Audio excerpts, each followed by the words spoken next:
Wherever you go, whatever you do, throw a little at it. Omax, Vest and Briefs.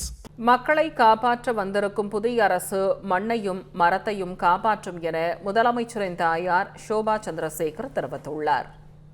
சென்னையில் உலக சுற்றுச்சூழல் தினத்தையொட்டி காவிரி கூக்குரல் இயக்கம் சார்பாக மரங்கள் நடும் விழா நடைபெற்றது.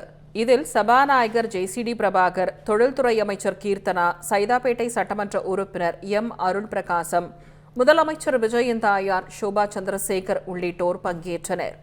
பின்னர் நிகழ்ச்சியில் பேசிய ஷோபா சந்திரசேகர், கடந்த 25 ஆண்டுகளாக ஈஷா மூலம் யோகா பயின்று வருவதாக கூறினார். மரங்களை அழிக்க நமக்கு உரிமை கிடையாது என கூறிய அவர், மனம் கஷ்டமாக இருக்கும்போது மரத்தை கட்டி அணைத்தால் புது உற்சாகம் தரும் என தெரிவித்தார்.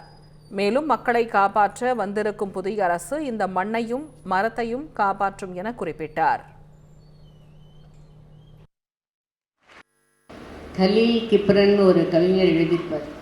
உண்மைதான், இங்கே இருக்கிற மரங்கள் எல்லாம் பாருங்கள், வானத்தை நோக்கி இயற்கை எழுதின கவிதை மாதிரி இருக்கும். அந்த கவிதையை அழிக்கவும் சாய்க்கவும் நமக்கு உரிமை கிடையாது. வெறும் மழைக்காக மட்டுமே மரங்கள் இல்லை. மனுஷனுடைய மனசுக்கு நிம்மதி கொடுக்கறதும் மரங்கள் தான். எப்பெல்லாம் மனசு வலிக்குதோ அப்போ உடனே வீட்டை விட்டு வெளியே வந்து ஒரு மரத்தடியில் உட்கார்ந்து பாருங்கள். ஒரு மரத்தை கட்டி பிடிச்சி கண்மூடி இருங்க.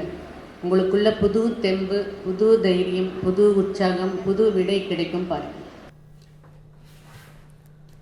இதனைத் தொடர்ந்து பேசிய சபாநாயகர் ஜேசிடி பிரபாகர், தமிழகத்திற்கு தலைமகனை தந்துள்ள ஷோபா சந்திரசேகர் நிகழ்ச்சியில் பங்கேற்றது மகிழ்ச்சி என கூறினார். மத்திய மாநில அரசு எடுக்கும் திட்டங்களுக்கு ஈஷா யோகா என்ற அமைப்பு அக்கறையாக செயல்படுவதை வரவேற்கிறேன் என தெரிவித்தார். தாவேக ஆட்சியில் விதிகளை மீறி செயல்பட்ட பல்வேறு கல்குவாரிகளை மூடப்பட்டு மணல் கொள்ளை தடுக்கப்பட்டுள்ளதாக கூறினார். 2031ஆம் ஆண்டிற்குள் காடுகளின் நிலப்பரப்பை 33% அதிகரிக்க இலக்கு நிர்ணயம் செய்யப்பட்டுள்ளதாகவும், பள்ளிக்கரணை சதுப்பு நிலங்களின் ஆக்கிரமிப்புகள் அகற்றப்படும் எனவும் குறிப்பிட்டார். மேலும் கூவம், அடையாறு ஆற்றை மீட்டெடுக்கவும், காற்று மாசை தடுக்கவும் முதலமைச்சர் திட்டங்களை தீட்டி வருவதாக ஜேசிடி பிரபாகர் தெரிவித்துள்ளார். நம் தமிழ்நாட்டில் அனைத்து வளங்களும் இருக்கின்றன. அந்த வளங்களை நாம் பயன்படுத்தி கொண்டால் தமிழர்களின் வாழ்வு இனிமையானதாக இருக்கும். வனவளம், காட்டு வளம் போன்றவை வளர்ந்தால் மழை பொழிவு அதிகமாகி விவசாய உற்பத்தி பெருக வழிவகுக்கும். விலைவாசியும் கட்டுக்குள் இருக்கும்.